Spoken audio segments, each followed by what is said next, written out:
Hello बच्चों, तो आप सभी का हमारा इस यूट्यूब चैनल मिशन 2 पे आप लोगों का स्वागत है। तो बच्चों, आज वीडियो आप सभी लोगों के लिए बहुत ज़्यादा इंपॉर्टेंट होने वाली है, क्योंकि आज हम लोग क्लास नाइन्थ का विज्ञान पेपर का 40 टॉप क्वेश्चन को देखने वाले हैं बच्चों। 40 वेरी वेरी इंपॉर्टेंट क्वेश्चन को देखने वाले हैं, जो कि आपके आने वाले एग्जाम के पॉइंट ऑफ व्यू से बहुत ज़्यादा इंपॉर्टेंट है। ठीक है, आप लोग का एग्जाम जो स्टार्ट होने वाला है बच्चों 11 अप्रैल से स्टार्ट होगा। ठीक है, 11 अप्रैल से स्टार्ट होने वाला है और 12 अप्रैल तक ही एग्जाम खत्म हो जाएगा। ठीक है, आप लोग का एग्जाम जो होगा 3 पेपर में लिया जाएगा बच्चों। ठीक है, पहला पेपर में आप लोग का हिंदी और इंग्लिश साथ में लिया जाएगा। दूसरा जो पेपर होगा आप लोग का मैथ और साइंस का लिया जाएगा, जो आप देख रहे हैं यहाँ पे। तीसरा पेपर में जो होगा बच्चों एसएसटी और कोई भी अगर एडिशनल सब्जेक्ट है तो वो साथ में लिया जाएगा। ठीक है, तो इस तरीके से तीन पेपर में आप लोग का पूरा एग्जाम को खत्म कर दिया जाएगा। ठीक है, तो आप लोग ध्यान देंगे बच्चों।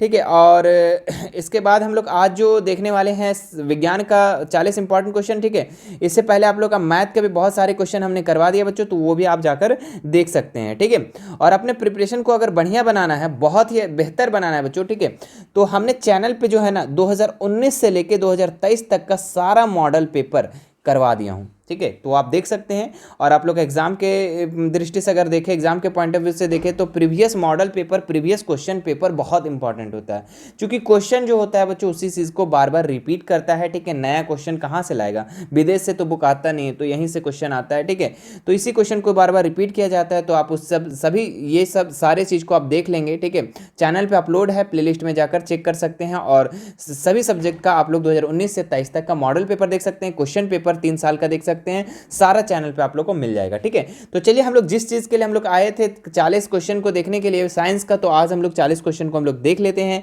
क्या है हमारा ये 40 इंपॉर्टेंट क्वेश्चन, जिसमें से आप देख सकते हैं पहला इंपॉर्टेंट क्वेश्चन क्या है बच्चों, निम्न में कौन सदिश नहीं है। ठीक है, तो 4 ऑप्शन दिया, विस्थापन, त्वरण, वेग या फिर दूरी। ठीक है, तो यहाँ पे सबसे पहले जानना होगा बच्चों कि सदिश राशि किसको बोलते हैं, तो जिसमें दिशा भी हो और परिमाण भी हो उसको हम लोग सदिश बोलते हैं। लेकिन बोल रहा है यहाँ पे सदिश नहीं है, जिसमें क्या होना चाहिए, दिशा नहीं होना चाहिए, सिर्फ परिमाण होना चाहिए। ठीक है, तो विस्थापन जो बच्चों इसमें दिशा और परिमाण दोनों होता है। त्वरण भी एक सदिश राशि है, वेग भी सदिश राशि है, लेकिन ये दूरी जो है बच्चों ये अदिश राशि यानी कि सदिश नहीं है। ऑप्शन नंबर डी इसका राइट हो जाएगा। चलिए आगे बढ़ते हैं हम लोग। वेग परिवर्तन की दर को कहते हैं, तो वेग में परिवर्तन की दर को क्या कहते हैं बच्चों, तो त्वरण कहते हैं, यानी ऑप्शन नंबर 20 का राइट हो जाएगा। त्वरण का जो परिभाषा होता है बच्चों यही होता है वेग में परिवर्तन की दर। ठीक है, त्वरण किसे कहते हैं, वेग में परिवर्तन की दर को त्वरण कहते हैं। ठीक है, तो वेग में परिवर्तन की दर को क्या कहते हैं, त्वरण। ऑप्शन नंबर 20 का राइट हो जाएगा। चलिए आगे बढ़ते हैं हम लोग।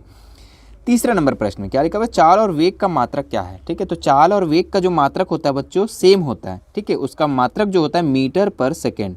ठीक है, चाल और वेग का मात्रक क्या है, मीटर पर सेकेंड, यानी ऑप्शन नंबर ए इसका राइट हो जाएगा। ठीक है, यहाँ पे ऑप्शन नंबर जो बी लिखा हुआ बच्चों, ठीक है, मीटर पर सेकेंड स्क्वायर, ये जो है त्वरण का इकाई मात्रक है। ठीक है, जो आप देख रहे थे ऊपर बी नंबर। ठीक है, तो अगर बोल देते क्वेश्चन कि त्वरण का इकाई मात्रक क्या है, तो आपको लिखना था मीटर पर सेकेंड स्क्वायर, लेकिन यहाँ पे बोल रहा है चाल और वेग का, तो मीटर पर सेकेंड ओनली। ठीक है, ओडोमीटर मापता है, तो ओडोमीटर क्या मापता है बच्चों, चाल, त्वरण, वेग या फिर दूरी।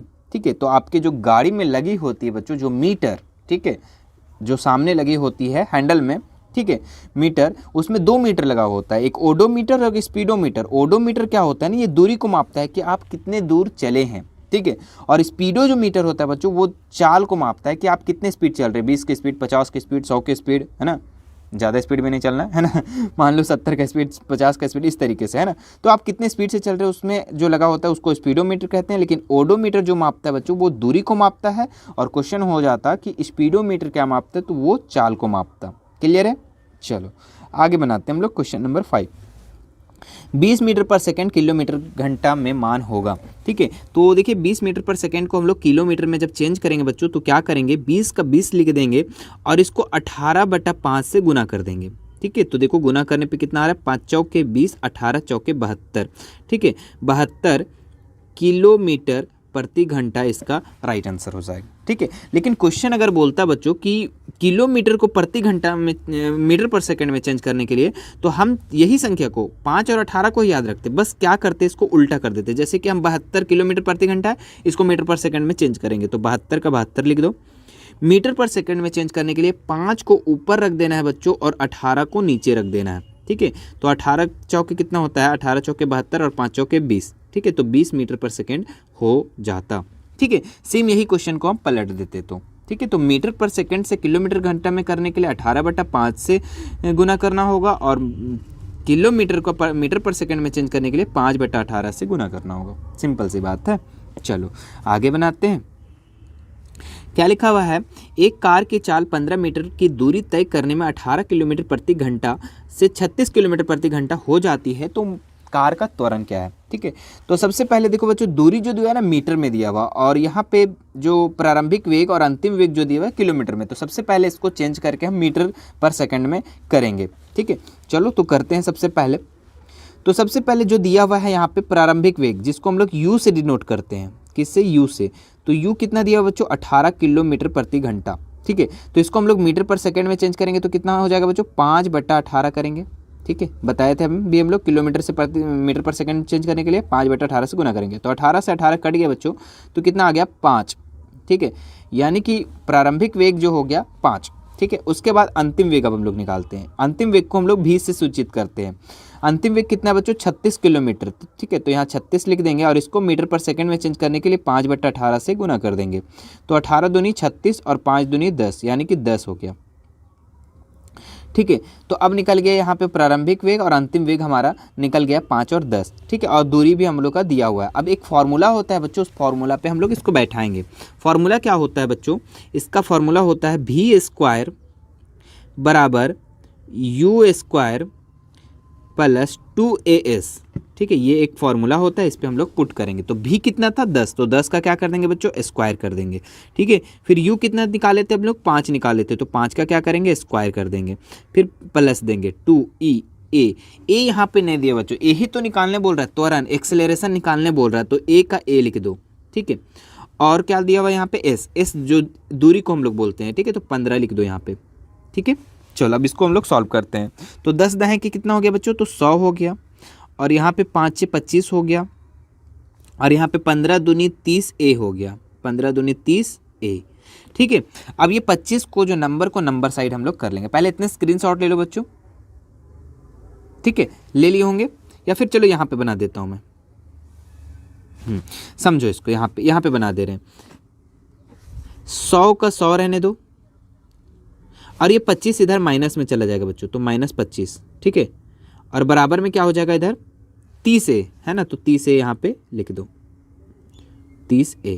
ठीक है, अब 100 में से 25 घटा देंगे बच्चों, तो कितना बचेगा? 75, और यहाँ पे 30a है, a को यहीं रहने दो। 30 जो है इंटू में इधर आके डिवाइड में हो गया। ठीक है, अब इसको काट दो, तो 3 से चला जा रहा है, 25 तिया 75, और यहाँ 3 से चल रहा है 10 तिया 30। ठीक है, अब इसको जब डिवाइड करेंगे बच्चों, तो आ जाएगा हमारे पास 2.5।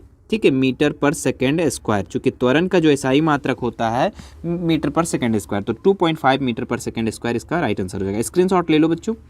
हाँ, तो ऑप्शन नंबर ए इसका राइट हो जाएगा। क्लियर है? चलो आगे बनाते हैं। इसमें क्या बोल रहा है? बल का एसआई मात्रक क्या है? एकदम लॉलीपॉप क्वेश्चन बच्चों। ठीक है, सबको पता होगा। चलो इसका कमेंट में करके जल्दी से बताओ तो फटाक से। चलो आगे बताते हैं हम लोग। क्वेश्चन नंबर 8 क्या बोल रहा है? 1 न्यूटन किसके बराबर है? ठीक है, तो 1 न्यूटन किसके बराबर है? 1 kg metre per second square, 1 kg centimetre second square, 1 gram metre per second square, 1 kg metre per second. ठीक है, तो बच्चों इसका राइट आंसर 1 न्यूटन किसके बराबर है? तो 1 kg metre per second square के बराबर है, यानी ऑप्शन नंबर ए इसका राइट हो जाएगा। चलिए आगे बढ़ते हैं हम लोग। 3 पिंड दिया हुआ है ए बी सी, जिसका द्रव्यमान क्रमशः दिया हुआ है 5 kg, 2 kg, 10 kg।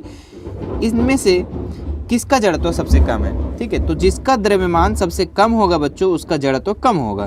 ठीक है, तो ए का कितना है? 5, बी का कितना है? 2, और सी का कितना है? 10। ठीक है, तो बी वाले का जो है ना बच्चों, इसका जड़त्व सबसे कम होगा। क्यों? क्योंकि ये सबसे कम है।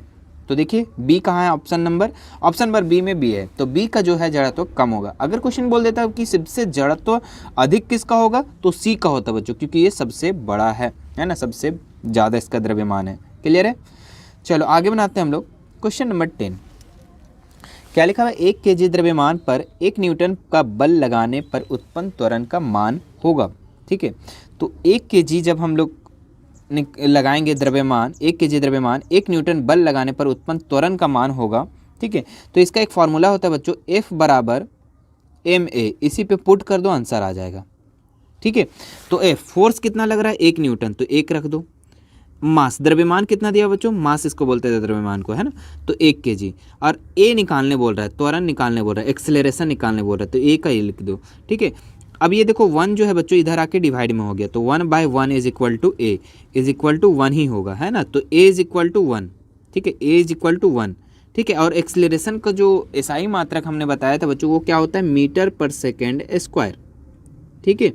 तो 1 मीटर पर सेकेंड स्क्वायर इसका राइट आंसर हो जाएगा। कहाँ पे है ये, तो ऑप्शन नंबर डी है बच्चों, तो ऑप्शन नंबर डी इसका राइट हो जाएगा। चलिए आगे बढ़ाते हैं हम लोग, क्या लिखा हुआ है, न्यूटन का गति का पहले नियम से क्या मिलता है, तो बल मापने का सूत्र, जड़त्व की परिभाषा, चाल मापने का सूत्र, त्वरण की परिभाषा।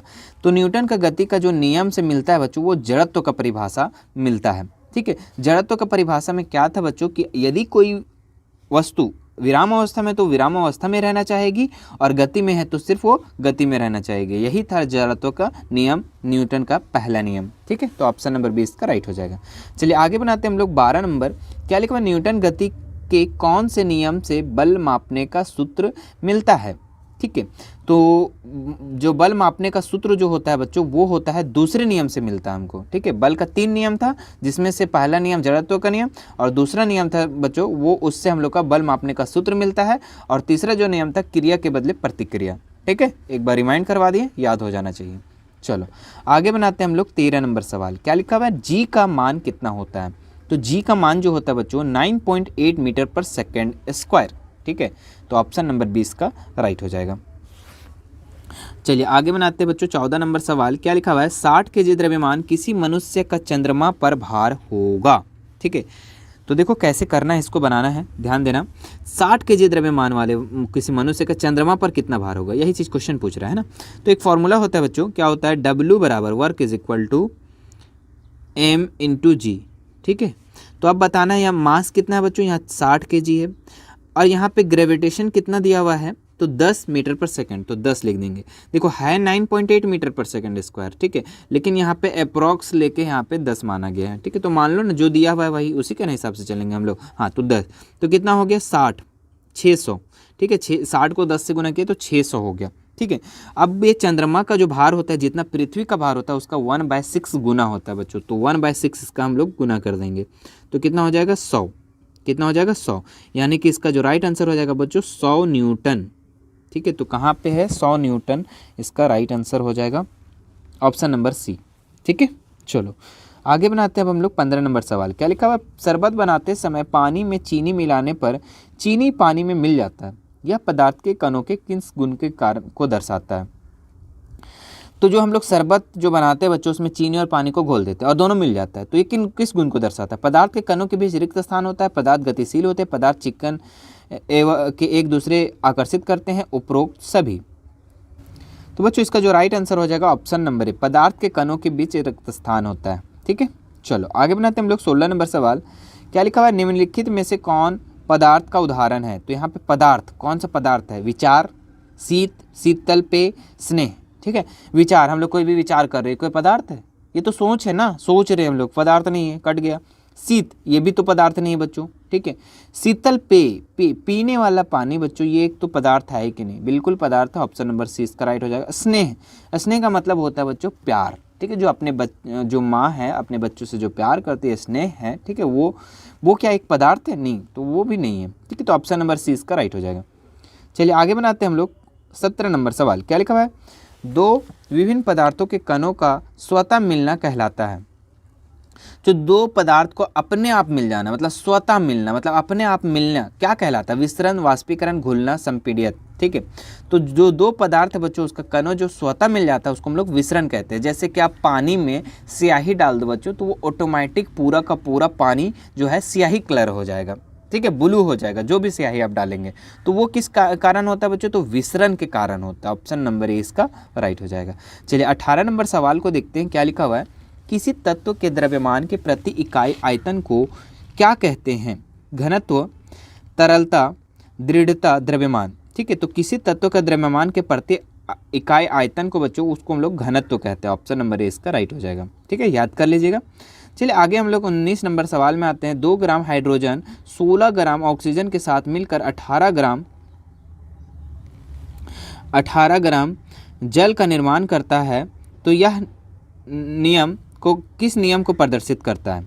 ठीक है, तो बच्चों यहाँ पे 2 ग्राम हाइड्रोजन, देखो जल का सूत्र क्या होता है H2O, ठीक है। 2 ग्राम हाइड्रोजन और 16 ग्राम क्या मिल रहा है? 2 ग्राम हाइड्रोजन और 16 ग्राम ऑक्सीजन, और मिल करके कितना का निर्माण कर रहा है? तो 18 ग्राम का निर्माण कर रहा है, ठीक है। तो किस नियम को प्रदर्शित करता है? तो ऑप्शन यहाँ है द्रव्यमान संरक्षण नियम, स्थिर अनुपात नियम, डाल्टन परमाणु सिद्धांत या आवोगाद्रो का नियम। तो बच्चों इसका जो राइट आंसर हो जाएगा द्रव्यमान संरक्षण नियम। क्यों बच्चों कि इसमें है जो अभिकारकों का, अभिकारक यानी कि जो जिसको अभिक्रिया करवाएंगे उधर का परमाणु संख्या और जो उत्पाद का निर्माण होगा उधर का परमाणु संख्या जो है बराबर होता है, तो उसको हम लोग द्रव्यमान संरक्षण का नियम कहते हैं। जैसे कि इधर 16 और 2 18 हो गया, और हम लोग का जो निर्माण हुआ वो भी तो 18 हो गया, ठीक है। तो ये किस नियम के कारण होता है? तो द्रव्यमान संरक्षण का नियम के कारण, ठीक है।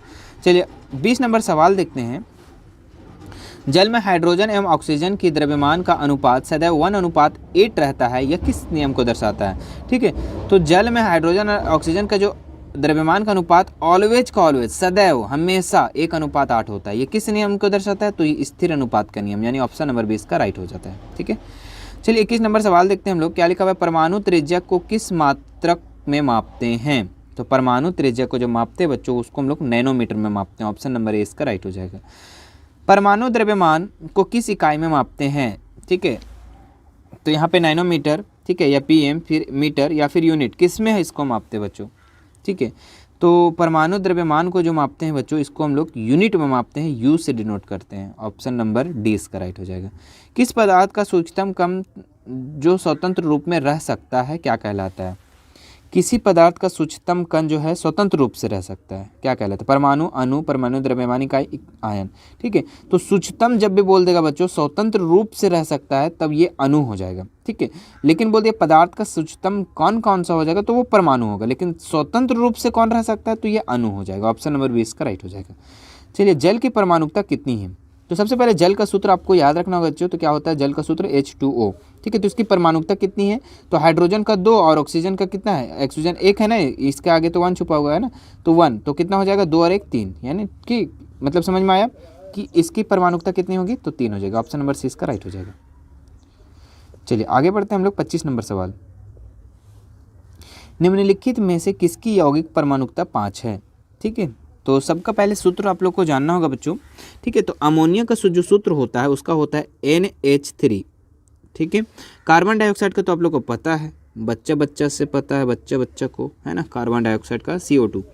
कैल्शियम कार्बोनेट का सूत्र जो होता है बच्चों वो होता है CaCO3, ठीक है। जल का सूत्र तो आप लोगों को भी पता है H2O। अब बोल रहे किसकी परमाणुकता 5 है? तो यहाँ पे अगर हम पहला वाला देखते हैं तो N 1 ठो है और H 3 ठो है, तो 1 और 3 कितना हो जाएगा बच्चों? 4 हो जाएगा, तो ये कट गया। यहाँ कार्बन डाइऑक्साइड में जो यहाँ पे कार्बन कितना है? 2 है, कार्बन 2 है, और ऑक्सीजन कितना है? 2 है, ठीक है। तो 2 2 कितना हो गया? 4 हो गया, ये भी गलत हो गया, हमको 5 लाना है, ठीक है। हाँ अब देखिए इसका सी नंबर का क्या लिखा हुआ है? कैल्शियम, कैल्शियम 1 है बच्चों, कार्बन 1 है, ऑक्सीजन 3 है, ठीक है। अब सबको जोड़ दो, तो 2 और 3 5, कितना हो गया बच्चों? 5, ठीक है। तो कैल्शियम कार्बोनेट का ही परमाणुकता क्या है? 5 है, यानी कि ऑप्शन नंबर सी इसका राइट हो जाएगा। एक बार जल को भी देख लेते हैं, हाइड्रोजन का 2 हो गया और ऑक्सीजन का 1 हो गया, अभी तो जस्ट निकाले थे बच्चों 3, है ना। इसकी परमाणुकता जल की कितनी है? 3 है, ठीक है। तो यहाँ जो 5 परमाणुकता किसका है? तो कैल्शियम कार्बोनेट का है, ठीक है। चलो आगे बनाते हैं हम लोग 26 नंबर सवाल। क्या लिखा हुआ है? कैल्शियम हाइड्रोक्साइड का सूत्र क्या है? तो कैल्शियम हाइड्रोक्साइड का सूत्र है जो है बच्चों वो है कैल्शियम CaOH2, यानी ऑप्शन नंबर 20 का राइट हो जाएगा, ठीक है। चलिए आगे बनाते हैं हम लोग। नाइट्रिक अम्ल का आणविक द्रव्यमान कितना है? ठीक है, तो नाइट्रिक अम्ल का सबसे पहले आपको सूत्र जानना होगा बच्चों। तो नाइट्रिक अम्ल का सूत्र होता है HNO3। तो इसका आणविक द्रव्यमान निकालेंगे, देखो कैसे निकलेगा। हाइड्रोजन का जो द्रव्यमान होता है वो कितना होता है? 1, और कितना हाइड्रोजन है? 1 ही है, ठीक है। चलो तो 1 हो गया।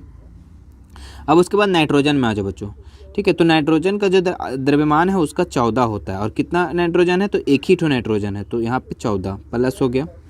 अब एक है ऑक्सीजन, ऑक्सीजन का द्रव्यमान होता है वो 16 होता है बच्चों, और कितना ऑक्सीजन है यहाँ पे? 3 ठो ऑक्सीजन है, तो 3 से गुना कर देंगे, तो कितना हो जाएगा? 16 32 16 3 48। अब सबको जोड़ दो यहाँ पे, ठीक है। तो कितना हो जाएगा? जोड़ो 8 4 12, 12 और 1 13 का 3, हाथ बचा 1, 4 और 1 5 और 1 6, यानी 63, ठीक है।